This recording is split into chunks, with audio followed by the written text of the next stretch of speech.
Jean-Pierre Bemba, condamné à 12 mois de prison dans l'affaire de subornation de témoins. Jean-Pierre Bemba vient d'être condamné à 12 mois de prison et 300 000 € d'amende par la Cour pénale internationale pour l'affaire de subornation de témoins, pour laquelle il est exclu de la course à la présidence de République démocratique du Congo. En juin dernier, Jean-Pierre Bemba avait été acquitté en appel des charges de crimes de guerre et de crimes contre l'humanité, lesquels portaient sur les exactions commises par sa milice, le Mouvement de libération du Congo, et lui avaient valu une condamnation à 18 ans de prison ferme en première instance. Mais l'opposant avait encore maille à partir avec la CPI dans cette affaire de subornation de témoins. Pourquoi la Chambre de première instance a-t-elle prononcé de nouvelles peines à l'encontre de M. Bemba, M. Kilolo et M. Mangenda? Le 19 octobre 2016, Jean-Pierre Bemba Gombo, Aimé Kilolo Musamba, Jean-Jacques Mangenda Kabongo, Fidel Babalawando et Narcisse Arido ont été déclarés coupables d'atteinte à l'administration de la justice pour avoir intentionnellement suborné des témoins et sollicité la présentation de faux témoignages par des témoins de la défense dans le cadre de l'autre affaire visant M. Bemba devant la CPI. Le 22 mars 2017, la Chambre de première instance 7 a prononcé les peines dans cette affaire et le 8 mars 2018, la Chambre d'appel a annulé les peines initialement fixées et a ordonné le renvoi de la question pour réexamen devant la Chambre de première instance 7. Les déclarations de culpabilité et les acquittements concernant les 5 accusés sont maintenant définitifs. Qu'est-ce que la Chambre de première instance a décidé en prononçant de nouvelles peines à l'encontre de 3 personnes condamnées? Dans sa nouvelle décision, la Chambre de première instance 7 a condamné M. Bemba à 1 an d'emprisonnement, ainsi qu'à une amende de 300 000 €. M. Kilolo et M. Mangenda ont tous les deux été condamnés à une peine totale de 11 mois d'emprisonnement. M. Kilolo a également reçu une amende de 30 000 €. La Chambre a ordonné que soit déduit de ces peines le temps déjà passé en détention sur ordre de la CPI et a par conséquent considéré que les peines d'emprisonnement avaient été purgées. Les amendes seront à verser à la Cour dans un délai de 3 mois à compter de cette décision et seront ensuite transférées au fonds au profit des victimes. Quels facteurs la Chambre de première instance a-t-elle pris en compte dans sa décision portant fixation de nouvelles peines? Pour fixer les nouvelles peines, la Chambre de première instance 7 a tenu compte de l'annulation de la déclaration de culpabilité pour une infraction qui est la production d'éléments de preuve faux ou falsifiés en connaissance de cause, en vertu de l'article 70(1)b du statut de Rome. Et la Chambre a pris en considération dans leur ensemble des facteurs tels que la gravité des infractions dont les personnes condamnées ont été jugées responsables, le rôle des intéressés dans la tentative de faire échec à l'enquête ouverte concernant ces infractions, ainsi que leur degré de participation et d'intention respectifs. La Chambre a aussi tout particulièrement souligné les effets dissuasifs qui s'attachent au fait que ces 3 personnes ont été emprisonnées pendant de longues périodes, ce qui a eu des répercussions considérables sur leur réputation professionnelle, leur situation financière et leur situation familiale.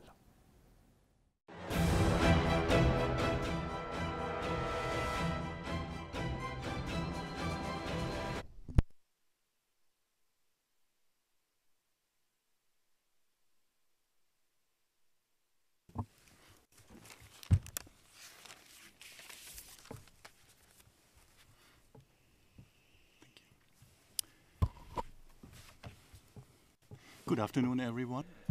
Le président, bonjour à tous. Monsieur le greffier, veuillez citer l'affaire. Le greffier d'audience, bonjour, monsieur le président, messieurs les juges. Situation en République centrafricaine. Affaire le procureur contre Jean-Pierre Bemba Gombo, Aimé Kilolo Musamba, Jean-Jacques Mangenda Kabongo, Fidel Babalawando et Narcisse Arido. Référence de l'affaire ICC 0105-0113 et nous sommes en audience publique. Le président, merci beaucoup. Maintenant, les présentations, s'il vous plaît. Commençons par l'accusation. Monsieur Van de Pouy. Monsieur Van de Pouy, bonjour. Messieurs les juges, le bureau du procureur est représenté par Olivia Stuyven, Nina Melaligna, ensuite juste derrière moi, Marichel Regeblasi, Priyadarshini Narayanan, et ensuite Sylvie Vidinia et Sylvie Wakshom. Et je suis Kweku Van de Pouy. Je vous salue. Le président, très bien. Les équipes de la défense, maintenant, commençons par la défense de M. Bemba. Madame Taylor, allez-y, Maître Taylor. Bonjour, Monsieur le Président, Messieurs les juges. Je suis donc Mélida Taylor et je représente les intérêts de M. Bemba. Et je suis aidée de Mylène Dimitri et Pierre de la Brière Inès. Question, merci. Maintenant, Maître Carnavas, la défense de M. Kilolo. Maître Carnavas, bonjour. Bonjour à tous dans ce prétoire et aux alentours. Je suis assistée de Mme Bengue et de Anastasia Tararenko et je suis donc Michael Carnavas. Pour M. Kilolo, le président est maintenant qu'en est-il de M. Magenda. M. Gosnell, bonjour à tous. Christopher Gosnell, aidé par Nikki Sethi. Je vous remercie, le président. Très bien, merci beaucoup. Donc, pour rappel, le 19 octobre 2016, les 5 accusés dans cette affaire ont été déclarés coupables d'atteinte à l'administration de la justice pour subornation intentionnelle de témoins de la défense et sollicitation, encouragement ou assistance à la commission de faux témoignages auprès de 14 témoins de la défense dans le cadre de l'autre procès concernant Jean-Pierre Bemba à la CPI.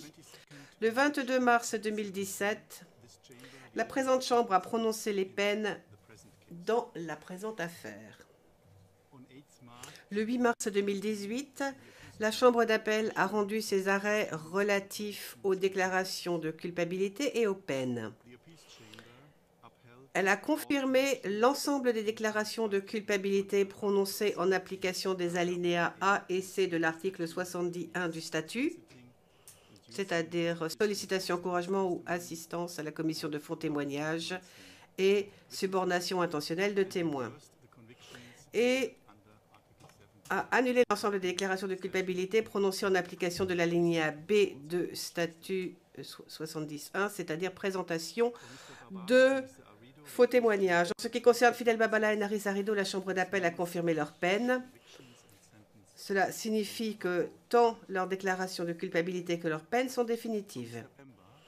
En ce qui se concerne Jean-Pierre Bemba, Aimé Kilolo et Jean-Jacques Magenda, la Chambre d'appel a infirmé leurs peines et a renvoyé la question à la présente Chambre. Ce qui explique notre présence aujourd'hui dans ce prétoire. Aujourd'hui, la Chambre rend sa décision portant fixation d'une nouvelle peine pour Jean-Pierre Bemba, Aimé Kilolo et Jean-Jacques Magenda. Le présent exposé, bien sûr, ne constitue qu'un résumé de la décision de la Chambre. Seule la décision écrite fait foi. L'accusation prie la Chambre de prononcer contre chacune des 3 personnes condamnées la peine maximale de 5 ans d'emprisonnement chacun. Et c'est en outre déclaré favorable à l'imposition d'une amende substantielle. Après l'acquittement prononcé dans l'affaire principale, la défense de Jean-Pierre Bemba demande à présent, et je cite, qu'il soit libéré de toute condamnation une fois qu'il se sera acquitté d'une amende raisonnable auprès du fonds au profit des victimes. Fin de citation. La défense d'Aimé Kilolo prie la Chambre de remanier la peine infligée à son client de façon à conserver celle initialement prononcée contre lui. Cela entraînerait une peine d'emprisonnement de 11 mois et une amende de 30 000 €. La défense de Jean-Jacques Magenda demande que la nouvelle peine infligée à son client soit réduite au temps déjà passé en détention, en précisant qu'il a déjà passé un peu plus de 11 mois en détention dans le cadre de l'espèce. La Chambre va commencer par prononcer les nouvelles peines uniques avant d'en résumer le fondement. Alors, concernant M. Jean-Jacques Magenda, M. Kilolo et M. Bemba, voici les nouvelles peines. Concernant Jean-Jacques Magenda, la Chambre le condamne à une peine totale de 11 mois d'emprisonnement. Après déduction du temps qu'il a déjà passé en détention, la Chambre considère que la peine d'emprisonnement a été purgée. Concernant Aimé Kilolo, la Chambre le condamne à une peine totale de 11 mois d'emprisonnement. Après déduction du temps qu'il a déjà passé en détention, la Chambre considère que la peine d'emprisonnement a été purgée. La Chambre condamne en outre Aimé Kilolo à une amende de 30 000 €. Concernant Jean-Pierre Bemba, la Chambre le condamne à une peine totale de 12 mois d'emprisonnement. Après déduction du temps qu'il a déjà passé en détention, la Chambre considère que la peine d'emprisonnement a été purgée. En outre, la Chambre condamne Jean-Pierre Bemba à une amende de 300 000 euros.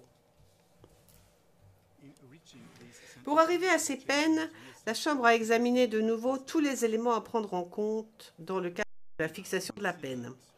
Lorsque la Chambre a estimé que ces considérations précédentes demeuraient exactes, elle a intégré à la présente décision le raisonnement de la précédente décision relative à la peine. Comme elle l'a dit par le passé, la fixation d'une nouvelle peine n'est pas l'occasion de réexaminer des questions définitivement tranchées dans les arrêts rendus par la Chambre d'appel.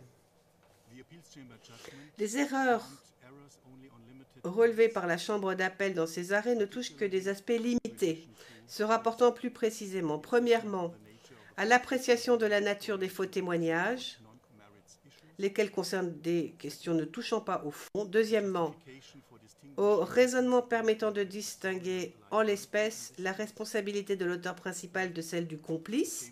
Troisièmement, au pouvoir de la Chambre de surseoir à l'exécution d'une peine. Et quatrièmement, aux déclarations de culpabilité prononcées sur le fondement de l'article 70(1)b du statut. Et je vais bientôt y revenir. Mais avant de résumer les nouvelles considérations découlant de ces aspects, la Chambre se penchera à titre préliminaire sur certains arguments avancés par l'accusation au sujet de l'acquittement prononcé dans l'affaire principale du 8 juin 2018.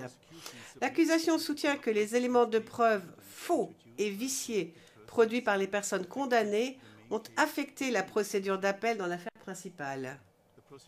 Elle affirme que l'acquittement est une preuve du préjudice causé par le comportement des personnes condamnées et constitue donc une circonstance aggravante. La Chambre n'est pas du tout d'accord avec ce raisonnement-là. Elle rappelle qu'il a été clairement indiqué que la présente affaire est indépendante de l'affaire principale, ce qui signifie qu'aucune des conclusions tirées quant aux preuves en l'espèce n'a été affectée d'une quelconque manière par l'arrêt rendu dans l'affaire principale. Cela signifie également que pour apprécier dans quelle mesure les témoins corrompus ont affecté le fond de l'affaire principale, la Chambre finirait inévitablement par examiner le dossier de l'affaire principale. Et cela reviendrait à ignorer les orientations constantes de la Chambre dans cette affaire. De plus, absolument rien n'indique que dans l'affaire principale, la majorité des juges de la Chambre d'appel s'est appuyée sur les témoins corrompus. L'accusation n'a manifestement pas établi de lien de causalité entre ce pourquoi les 3 personnes ont été condamnées en l'espèce et le résultat de l'arrêt rendu par la Chambre d'appel dans l'affaire principale. Cela signifie que la Chambre ne peut pas considérer l'acquittement prononcé dans l'affaire principale comme permettant d'alourdir les peines à fixer en l'espèce. Je vais maintenant parler des erreurs trouvées par la Chambre d'appel dans son arrêt. Tout d'abord, s'agissant de l'appréciation de la nature des faux témoignages, la Chambre estime maintenant que l'indépendance des affaires justifie qu'il ne soit pas tenu compte du fait que les faux témoignages portaient uniquement sur des questions ne touchant pas au fond. Et les raisons se trouvent d'ailleurs dans la décision écrite. Cela dit, même si les faux témoignages portaient seulement sur des questions ne touchant pas au fond, elle accorde de toute façon le poids qu'il convient à l'importance des dites questions. Ces questions ont été considérées comme revêtant, et je cite, une importance fondamentale pour apprécier, en particulier, la crédibilité des témoins. Fin de citation.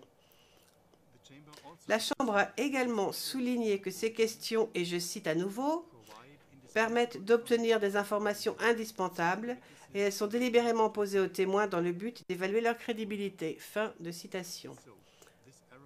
Cette erreur n'a donc qu'un effet relativement minime sur les nouvelles peines qu'il convient d'imposer. Deuxièmement, S'agissant des raisons d'opérer en l'espèce une distinction entre la responsabilité de l'auteur principal et celle du complice, la Chambre reconnaît que cette différence n'entraîne pas de véritable différence dans les peines qu'il convient d'imposer à Jean-Pierre Bemba et Aimé Kilolo. Jean-Pierre Bemba et Aimé Kilolo sont responsables d'infractions visées à l'article 70.1a et à l'article 70.1c, essentiellement à raison des mêmes actes et comportements. Mais le cas de Jean-Jacques Manganda est différent. L'accusation n'a pas fait appel sur ce point en ce qui le concerne. Même si la Chambre décidait d'appliquer ces mêmes considérations à Jean-Jacques Manganda, celui-ci est le seul des 3 condamnés à n'avoir pas été reconnu coupable sur le fondement de l'article 70.1a s'agissant des 14 témoins corrompus. Il n'a été reconnu coupable que s'agissant de 9 des 14 témoins. Et la Chambre considère que la peine à lui imposer au titre de l'article 70.1a doit dûment refléter ce facteur ainsi que tous les autres, la peine devant être inférieure à celle infligée au titre de l'article 70.1c. Troisièmement, pour ce qui est de la perte de pouvoir de la Chambre de prononcer le sursis, s'agissant de la perte du pouvoir de prononcer le sursis, bien que les conditions du sursis fixées par la Chambre ne soient plus juridiquement contraignantes pour Aimé Kilolo et Jean-Jacques Manganda, il n'en reste pas moins qu'ils les ont toutes respectées pendant environ la moitié de la période qu'avait arrêtée la Chambre dans la décision relative à la peine, soit 1 an et demi sur les 3 ans imposés. La Chambre considère que leur conduite, après leur mise en liberté, dans le cadre du sursis, doit être prise en considération pour fixer les nouvelles peines, ce qui rendrait plus adaptée une peine correspondant au temps déjà passé en détention, soit un emprisonnement de 11 mois environ. Cette solution va dans le même sens que la peine non privative de liberté initialement prononcée par la Chambre. Aimé Kilolo avait été condamné à une peine unique d'emprisonnement de 30 mois et Jean-Jacques Manganda à une peine unique de 24 mois. Mais il a été sursis à l'exécution du reste des peines d'emprisonnement pour la durée excédant le temps déjà passé en détention. Cela signifiait que la durée supplémentaire fixée dans la décision relative à la peine n'avait pour seule finalité que de les inciter à respecter strictement les conditions du sursis. Aimé Kilolo et Jean-Jacques Manganda ont respecté toutes les conditions du sursis jusqu'à présent, et rien n'indique qu'ils n'auraient pas continué de la sorte. À cet égard, nous soulignons que la Chambre d'appel a enjoint à la présente Chambre de fixer de nouvelles peines et non pas de traiter les peines initialement prononcées comme des peines non assorties d'un sursis en ne les ajustant qu'à partir de ce point de départ. Si les conclusions de la Chambre d'appel n'avaient pour seul résultat que d'obliger Aimé Kilolo et Jean-Jacques Manganda à purger au moins leur peine initiale sans sursis, la Chambre d'appel les aurait en bonne logique fait réincarcérer, sitôt rendu l'arrêt relatif à la peine. Elle n'en a rien fait, ce qui laisse entendre que son raisonnement n'excluait pas la possibilité de prononcer une peine non privative de liberté à l'encontre d'Aimé Kilolo et ou de Jean-Jacques Manganda. Quatrièmement, s'agissant de l'annulation des déclarations de culpabilité fondées sur l'article 70.1b, il va de soi qu'elle devrait avoir une certaine incidence sur les peines uniques.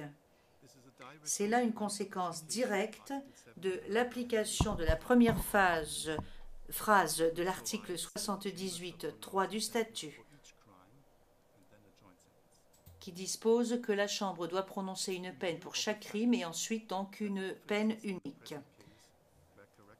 Étant donné que les infractions commises dans cette affaire qualifiaient pour l'essentiel les mêmes actes et comportements des 3 personnes condamnées, mais de 3 manières différentes, relevant respectivement des alinéas A, B et C de l'article 70.1 du statut, l'annulation de l'une des 3 déclarations de culpabilité ne devrait pas aboutir à quoi que ce soit qui ressemble à une réduction proportionnelle des peines. Elle considère toutefois que cette annulation doit être prise en considération. J'en arrive maintenant aux conclusions finales. La Chambre estime qu'au fin de la fixation des nouvelles peines, L'effet combiné de ces considérations est le suivant. Premièrement, Jean-Pierre Bemba et Aimé Kilolo ont reçu la même peine d'emprisonnement pour les infractions visées aux alinéas petit a et petit c de l'article 70.1 du statut. Deuxièmement, la peine prononcée contre Jean-Jacques Manganda au titre de l'article 70.1 petit a reste proportionnellement plus faible que celle qui lui est infligée au titre de l'article 70.1 petit c. Troisièmement, Aimé Kilolo et Jean-Jacques Manganda ont reçu des peines non privatives de liberté. Quatrièmement, les peines individuelles prononcées au titre de l'article 70.1 petit b sont entièrement abandonnées. De manière plus générale, la Chambre n'est pas convaincue que les arrêts rendus par la Chambre d'appel en l'espèce imposent une modification substantielle des peines d'emprisonnement initialement fixées si celles-ci sont correctement comprises. Bon nombre des nouvelles considérations que la Chambre a dû examiner vont dans des directions opposées et dans une certaine mesure se neutralisent les unes les autres. Le résultat final est semblable à ce qui avait initialement été ordonné dans la décision relative à la peine. S'agissant spécifiquement de la peine unique d'1 an d'emprisonnement initialement prononcée à l'encontre de Jean-Pierre Bemba, la Chambre relève qu'après l'acquittement de Jean-Pierre Bemba dans l'affaire principale, la défense lui a demandé de n'infliger qu'une amende raisonnable sans peine d'emprisonnement. La Chambre rappelle que l'acquittement prononcé dans l'affaire principale n'a pas d'incidence sur les peines à infliger en l'espèce et elle considère que l'absence de peine d'emprisonnement ne reflèterait pas correctement la culpabilité de Jean-Pierre Bemba. Au-delà des peines d'emprisonnement, pour M. Bemba et M. Kilolo, la Chambre a conclu que le meilleur moyen de refléter les déclarations de culpabilité prononcées à l'encontre de Jean-Pierre Bemba et Aimé Kilolo pour deux infractions distinctes est de recourir à des amendes. Étant donné que Jean-Pierre Bemba dispose de bien plus de moyens qu'Aimé Kilolo, son amende devrait être substantiellement plus élevée pour avoir un effet dissuasif équivalent. En ce qui concerne Jean-Jacques Manganda, la Chambre rappelle les considérations supplémentaires spécifiques à son cas qui justifient l'allègement de sa peine. L'effet combiné de toutes ces considérations justifie de fixer à titre cumulatif une peine d'emprisonnement unique atteignant au maximum sa peine d'emprisonnement individuelle la plus lourde, sans autre type de peine. Et une toute dernière considération, nous allons, pour finir, nous intéresser aux arguments avancés par l'accusation pour soutenir qu'au-delà des erreurs relevées par la Chambre d'appel, les peines imposées précédemment et maintenant effectivement réimposées sont manifestement disproportionnées. La fixation de la peine n'est pas une science exacte. Malgré tous les éléments d'orientation apportés par tous les textes de la Cour, il incombe inévitablement au juge d'apprécier personnellement ce qui constitue la juste peine. Cela explique pourquoi les chambres de première instance disposent d'un large pouvoir discrétionnaire à cet égard. Dans le cadre de la fixation des nouvelles peines, la Chambre considère comme accessoire le fait que ces conclusions entraînent la réduction de certaines peines d'emprisonnement comme suite à l'appel de l'accusation.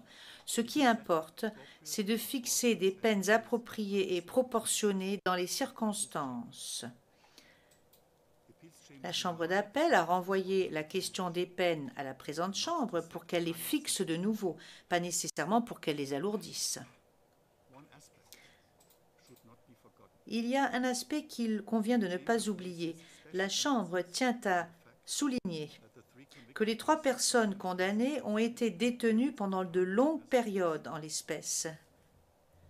Cette affaire a eu des répercussions considérables sur leur réputation professionnelle, leur situation financière, indépendamment de toute amende, et leur situation familiale.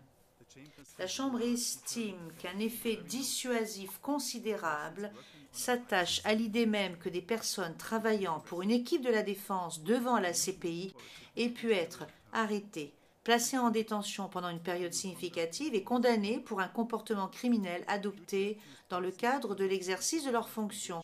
Aux yeux de futurs accusés, la condamnation de Jean-Pierre Bemba pourra constituer une mise en garde concernant le type de conséquences que peuvent avoir les entraves à la justice.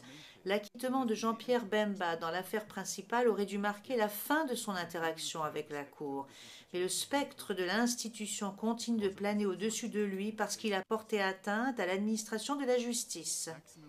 Des peines d'emprisonnement maximales ne sont pas nécessaires pour que la présente affaire compte. La Chambre considère que les nouvelles peines infligées à l'issue de ce processus sont proportionnées à la gravité des infractions commises en l'espèce et tiennent compte de tous les éléments pertinents précédemment énoncés, en particulier des circonstances atténuantes. Plus largement, elle estime que l'accusation n'a pas pris la pleine mesure de l'effet punitif et dissuasif de ce qui a déjà été fait. Ainsi s'achève le résumé de la décision de la Chambre. La Chambre souhaite à nouveau remercier les parties pour leur contribution et la qualité de leur travail pendant le procès. Elle souhaite également remercier tous ceux qui, au sein du greffe, rendent possible la tenue de ces procédures. Elle remercie tout particulièrement ceux des membres du personnel de la section des services linguistiques dont le travail a permis à la Chambre de rendre simultanément en anglais et en français la décision d'aujourd'hui. L'audience est levée. Congo Synthèse. La synthèse des infos de la RDC, l'Afrique et le reste du monde. Une seule adresse. www.congosynthèse.com.